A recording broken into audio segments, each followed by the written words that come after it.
All right, welcome to the Explainer. Today, we're diving into a really unique and personal manifesto from an author named Frank Rodriguez. He calls it a codex, and he argues it's more than just a story. It's basically his archive of survival against a system that he believes was built from the ground up to erase him. Right from the jump, the book hits you with this line. It sets a really stark tone. See, the war Rodriguez is talking about, it's not fought with weapons. It's fought with silence. It's waged through, endless referrals, scans that come back saying nothing's wrong, and what he calls strategic neglect. So, to really get a handle on the author's worldview, we have to start with his foundational concept. It's this one thing that everything else is built on, something he calls the signal. He claims that from a really young age, he felt this signal. He describes it as, well, not a voice, not a dream, but this deep physical certainty that the world around him, its systems, its institutions, they just weren't built for him. In fact, he felt they were actively working to contain him. So where does this signal even come from? Well, Rodriguez doesn't think it's paranoia or some kind of illness. No, he sees it as an ancestral inheritance. He believes his Taino, Nuwaubian, and Afrofuturist roots have basically coded him to be a transmitter for truths that the system desperately wants to keep quiet. Okay, so this is where the author's internal signal really collides with the outside world.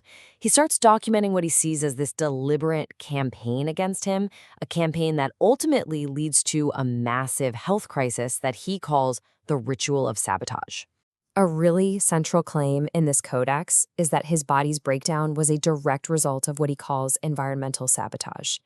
He's arguing that invisible, ambient radiation from just everyday tech, Wi-Fi routers, smart meters, even hospital machinery, is actually a weaponized tool used to control and harm specific people. And his response wasn't just to feel this, it was to document it meticulously.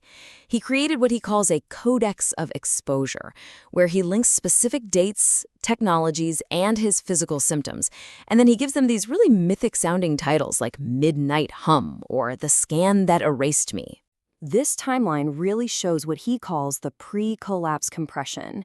You can see this clear, escalating pattern over just a few weeks. His physical symptoms get worse right alongside what he sees as increasing institutional deflection, and it's all building to this one final crisis point. This perspective on the healthcare system it's absolutely crucial to his whole argument. He doesn't see the endless referrals and appointments as genuine attempts to help. He sees it as a deliberate choreography of delay. In his view, the goal isn't to heal you, it's to exhaust you into silence and make you doubt yourself. And all of this brings us to the climax of his narrative, the physical collapse, the trip to the ER, and what Rodriguez interprets as the ultimate undeniable proof that he was being silenced. August 6th, 2025. This date is the anchor for the entire codex. It's the day he collapsed. It's the day he believes the invisible sabotage became totally undeniable, and the way the institution responded became his primary piece of evidence. And right here, you see the central conflict in black and white. On one side, you've got the sterile, official medical report. No acute findings. But on the other, you have the author's radical reinterpretation. He sees that normal scan not as good news, but as a successful act of containment. Proof that the system is designed to overlook his truth, not to find it. This is the moment everything changes. Those discharge papers, that all-clear scan, for Rodriguez, they stop being just medical records. They become a scroll, the ultimate artifact proving the system's attempt to erase his entire reality. So, where does that leave him? Defeated? Not a chance. The author's response is to actually weaponize the very tools of his supposed erasure and to build what he calls the reversal codex. It's incredible. He takes that official PDF, the one that says no acute findings, and he makes it the cornerstone of his work. It becomes the foundational text for a whole curriculum of resistance, a guide for other people on how to fight back against what he calls institutional erasure.